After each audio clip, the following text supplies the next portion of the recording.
Side 2 begins with... Huh. Something must have happened in between parts. Anyways, side 2 begins with the piano-heavy ballad, Within. The way the piano is played alone at the start has such classical charm and elegance to it. It's so radically different from anything we've heard before from Daft Punk, even from the prior tracks in this album. If you were to hear this opening bit alone without any knowledge or context, you wouldn't even think this was from a Daft Punk song. But honestly, I think that was kind of part of the point. A particular theme that you might notice from a good chunk of Daft Punk's work, such as in Interstellar 5555, is the transformation from non-human to human. As is in the case of, say, Especially Human After All, and especially emphasized by the accompanying film Electroma. The desire to become human. Here, one of the Daft Punk duos sing again, this time how there are so many things that he doesn't understand, a world within him that he can't explain, so many rooms to explore, but their doors all look the same. Worse still, that he can't even remember his own name. So expanding from what I might have analysed from The Game of Love, this robot is going through a crisis of existentialism as well as a crisis of identity. Like Human After All, this song especially goes into what it is that makes us human or machine. Could a robot that manages to express and feel passion, pain, affection, and all sorts of emotions be considered more of a true, proper human than a legit human being who expresses little to no emotion at all, even? Coming across as cold, apathetic, calculating, purely logical, and so on, even if unintentionally. The piano in question is played by Chili Gonzales, who also played the keyboards for Give Life Back to Music, and he manages to perform with such delicacy and beauty, perfectly capturing the heartfelt somber nature as indicated by the lyrical content here. This combined with the minimal bass and percussion give off this tragic jazzy feel, like we're imagining Tomas and Guy Manuel performing alone on stage in a mostly empty club well late into the night, where very few people are even still around. Within stands as one of their more bittersweet tracks, and a good bittersweet song at that. So give it a listen and see if it hits personally to home too. Then we have Instant Crush, featuring the vocoder-enhanced guest vocals of Julian Casablancas of The Strokes. Firstly, I'll admit that I haven't really listened to much of The Strokes, so I'm not sure how this may compare to such. But I'm sure it's best to judge this on its own merits. And boy, does it have a few. If Give Life Back to Music is the One More Time of this album and The Game of Love is the Digital Love, then this track is the Something About Us, a down-tempo synth-pop rock tune with an emotional atmosphere and lyrics that seem to entail a sense of yearning and replication of feelings. However, while Something About Us is mainly about a confession of love, Instant Crush seems to be about lamenting over a missed opportunity of love. Like, this what would have happened if the one singing Something About Us didn't get a chance to confess their love. The drums in this song are done by John J.R. Robinson, who also often collaborated with many artists and producers, including Quincy Jones and Michael Jackson for the Off the Wall album. And with the way said drums sound here, had I not known at all, I would have been convinced it was just a drum machine. That, along with the robotic filters on Julian's vocals, as well as the dour synths, all give off this sense of artifice, or rather, at least something natural being significantly altered and saturated into something artificial. In a good way, of course, more of an artistic kind of way, and kind of fashion.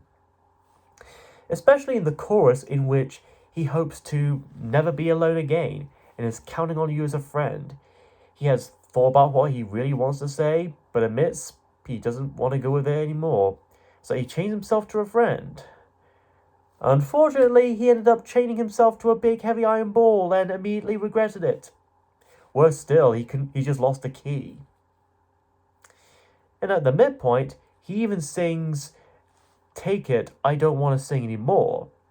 And so he doesn't have to for a while, as we immediately get an electronically filtered guitar solo, presumably played by Julian himself, that still manages to express bittersweet emotion through and through.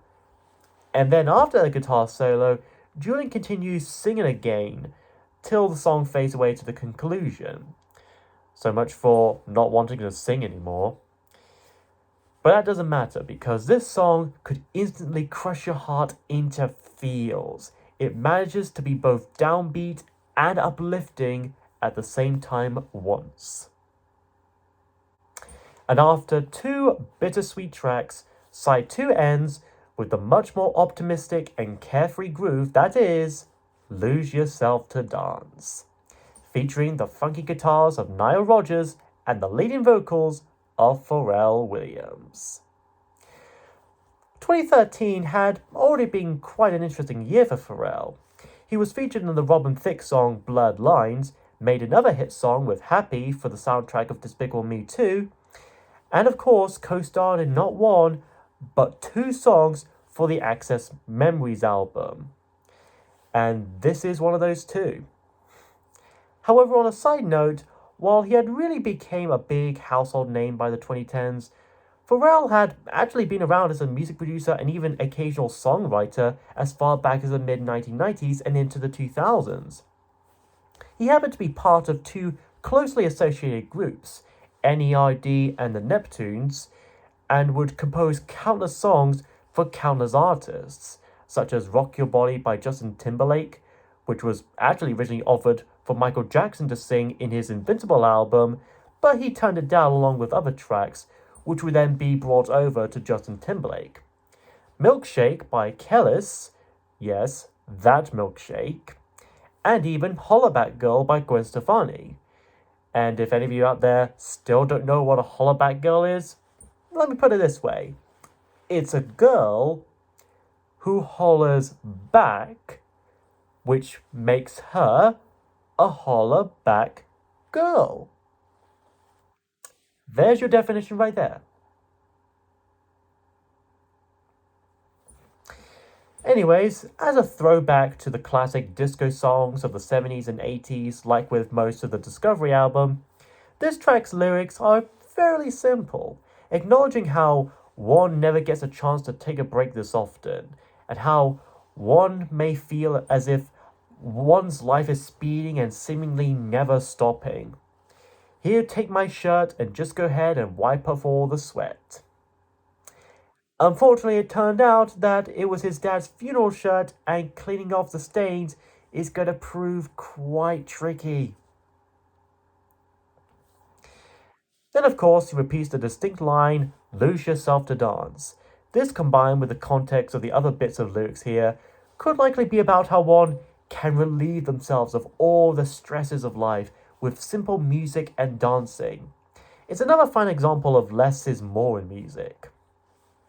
Then we soon get the returning vocals of Daft Punk themselves, more or less acting as backing vocals to accompany and even complement Pharrell's own vocals.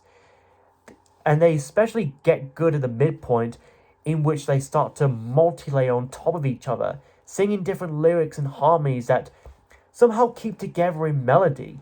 It livens up an already lively and groovy tune. I think it's another one of those near perfect songs that I've ever listened to. It starts in good, then gets great halfway through, and then it mostly stays that way a bit as it kind of goes out.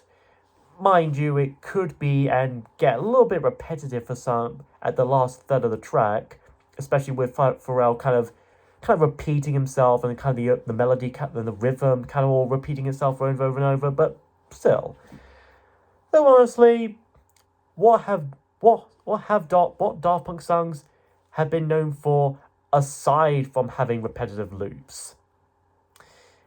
Of the few Pharrell featured songs of 2013, this is definitely my favorite of the whole bunch. Yes, I enjoy it a bit more than Happy. Yes, I enjoy a bit more than the other song on this album that Daft Punk and Pharrell have collaborated on, which we'll get into eventually. And yes, I definitely enjoy it a lot more than Blurred Lines. I mean, who wouldn't? Ew.